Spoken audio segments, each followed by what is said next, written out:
Assalamualaikum. Pada lesson pertama ini atau lesson 1, kita akan mulai pembahasan dari yang paling sederhana namun sangat penting, yaitu A tentang kalimat verbal dan nominal, B tentang hukum kalimat, C tentang bagaimana memahami verb atau kata kerja, dan noun atau kata benda. Baiklah, kita mulai dari yang pertama, yaitu A tentang kalimat verbal dan nominal. Oke. Sebetulnya setiap kalimat dalam bahasa Inggris itu tidak pernah lepas dari salah satu ini. Artinya kalimat itu kalau tidak verbal, ya nominal. Kalau tidak nominal, ya verbal. Tidak mungkin ada sebuah kalimat sekaligus verbal dan nominal atau tidak kedua-duanya. Jadi lebih mudah Anda bayangkan bagaikan jenis kelamin manusia, misalkan verbal Anda anggap pria, nominal wanita, tidak mungkin ada seorang verbal dan nominal bersama-sama. Sekarang kita lihat hukum yang pertama, bahwa di dalam bahasa Inggris semua predikat itu pasti verb atau kata kerja. Tidak bisa ditawar.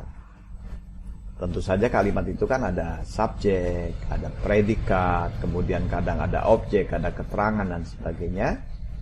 Tapi inti yang dikatakan sebuah kalimat adalah bahwa dia harus memiliki subjek dan predikat. Sekali lagi saya ulangi, sebuah kalimat minimal harus memiliki subjek dan predikat. Kalau tidak memiliki keduanya, maka itu bukan kalimat. Itu camkan baik-baik. Karena dengan memahami ini, Anda akan mudah nanti melihat semua kalimat. Anda lihat apakah kalimat itu benar atau salah. Apakah itu kalimat atau cuma sekedar frasa, ataukah klausa, subclause, dan sebagainya yang akan kita bahas pada lesson-lesson atau pelajaran-pelajaran berikutnya. Sekarang kita ambil dari yang paling basic.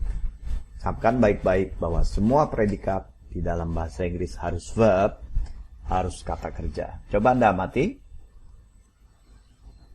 Saya bermain. Saya adalah subjek, bermain adalah predikat. Kebetulan bermain di sini adalah kata kerja atau verb.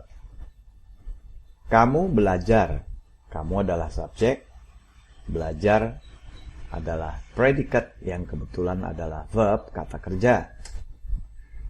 Dia bernyanyi. Dia adalah subjek, bernyanyi adalah predikat yang juga kebetulan di sini adalah kata kerja.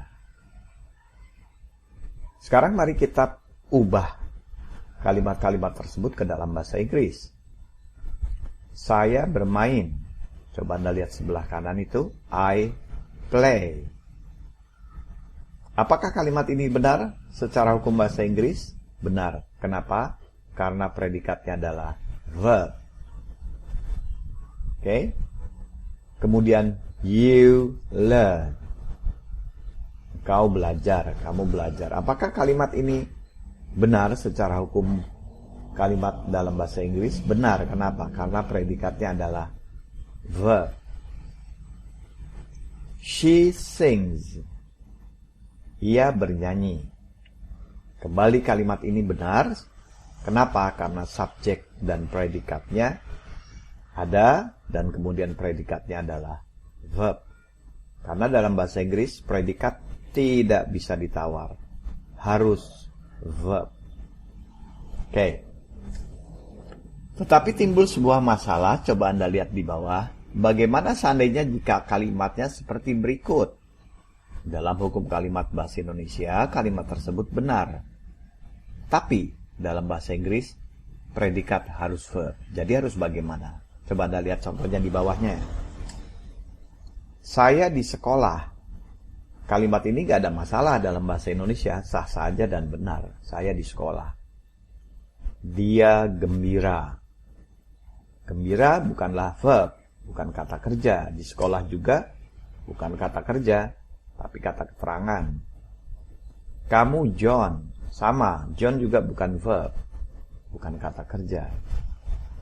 Tapi kalimat-kalimat ini dalam bahasa Indonesia tidak ada masalah dan semuanya benar. Saya di sekolah, dia gembira, kamu John. Sekarang kalau diubah ke dalam bahasa Inggris, coba Anda lihat sebelah kanannya. Saya di sekolah, I at school. Nah, mulai timbul masalah di sini. Coba Anda lihat. I, subjek. Predikatnya mana? Predikat harus verb. Harus verb. Camkan itu, harus verb. Sedangkan di sini tidak ada verb. Artinya kalimat ini salah.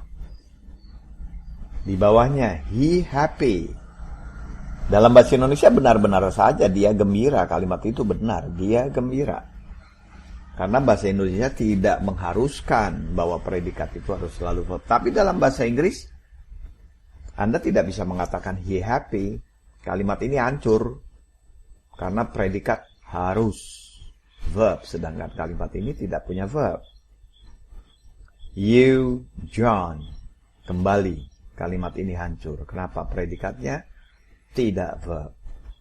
Sedangkan dalam bahasa Inggris, Anda camkan dan saya ulangi bahwa semua predikat dalam bahasa Inggris harus. Tidak bisa ditawar, harus verb. Lalu bagaimana? Anda lihat di bawahnya, untuk menolong kalimat agar tidak menyalahi hukum kalimat dalam bahasa Inggris, di mana setiap predikat harus selalu verb, maka harus dibantu, harus ditolong dengan kata kerja bantu. Namanya juga membantu, disebutnya kata kerja bantu. Membantu apa? Membantu verb yang tidak ada dalam kalimat tersebut. Itulah sebabnya disebut kata bantu kerja, atau kata kerja bantu, atau auxiliary verb, atau apapun sebutannya. Nah, auxiliary verb inilah yang kemudian dianggap sebagai verb itu sendiri. Artinya, dia dianggap sebagai verb. Karena menggantikan kekosongan verb yang tidak ada. Nah, auxiliary verb yang dimaksud di sini adalah to be. Jadi, sebuah kalimat yang predikatnya bukan verb, saya ulangi, sebuah kalimat yang predikatnya bukan verb, seperti I at school, he happy, you John, agar kalimat itu tidak hancur, agar kalimat itu patuh ke dalam hukum kalimat bahasa Inggris, yaitu bahwa predikat harus selalu verb, maka digantikanlah dengan auxiliary verb yang dalam hal ini adalah to be. To be ada 3, yaitu am, is, are. Itu adalah to be dalam bentuk pertama atau dalam bentuk sekarang. Kemudian dalam bentuk lampau atau past, was, were, dan participle been. Ini nggak usah Anda pikirin dulu.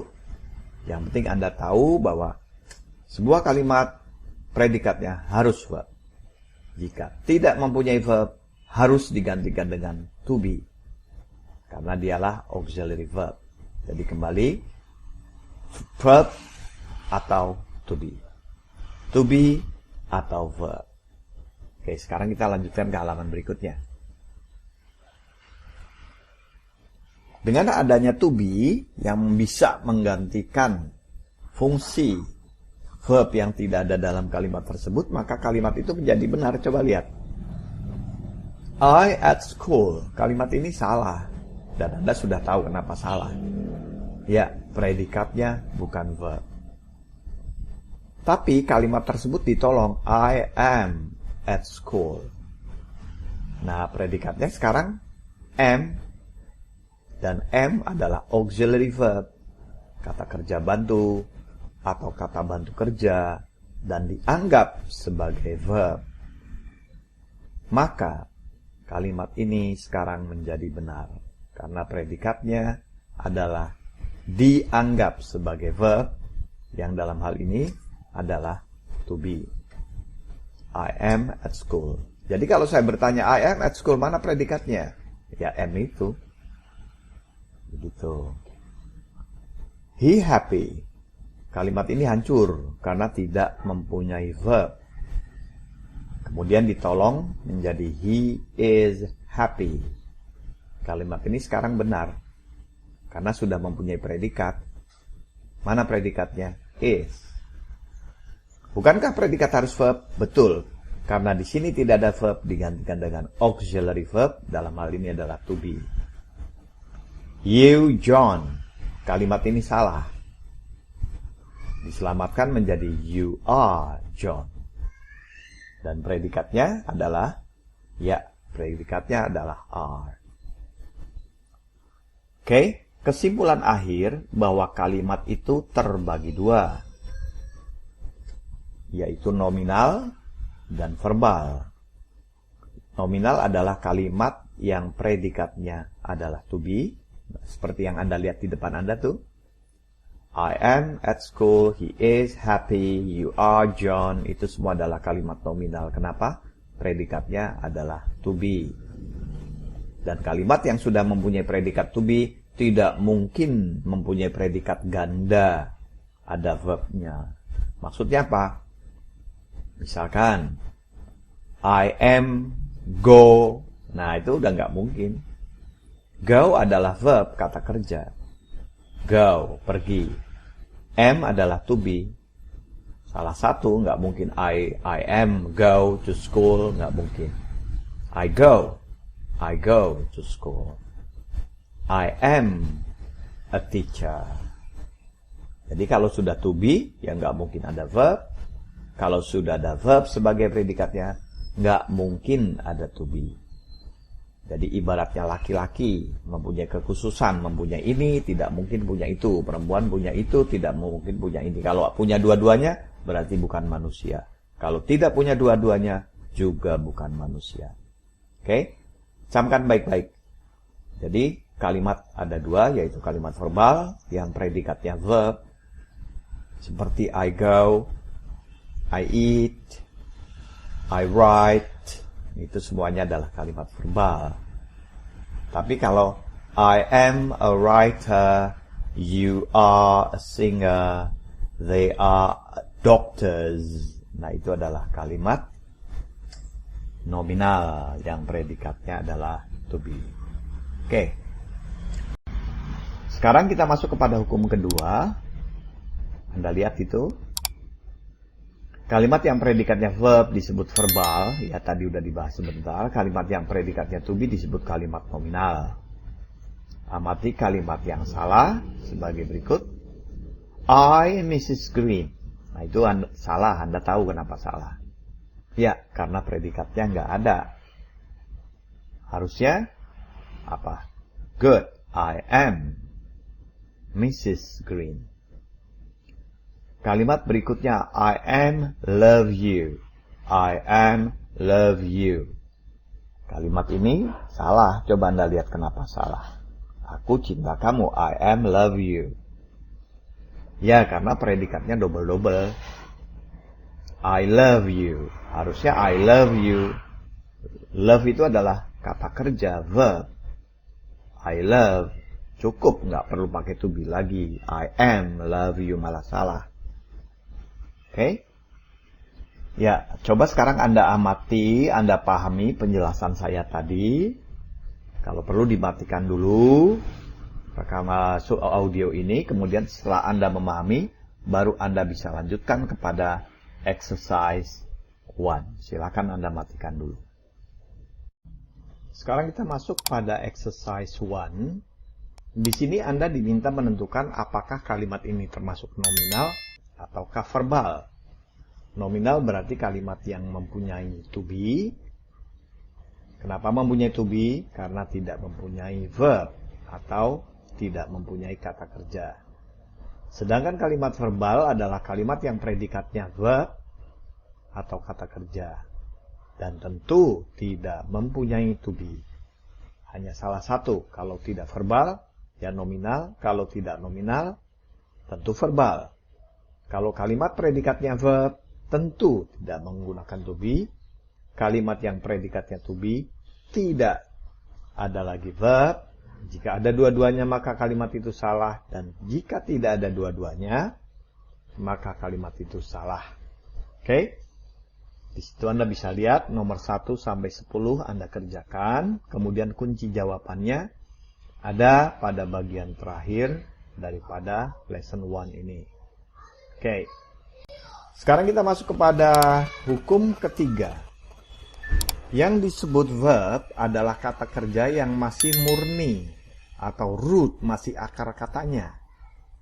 Belum mendapatkan awalan atau tambahan apapun. Contoh, sing, play, learn, eat, work, read, write, dan sebagainya. Itu adalah yang murni. Itulah kata kerja murni. Tapi apabila sudah mendapat awalan seperti to sing, to play, to learn, to eat, to write, to work, to walk, atau mendapat akhiran seperti singing, akhiran ing ya, playing, learning, eating, maka sudah berubah.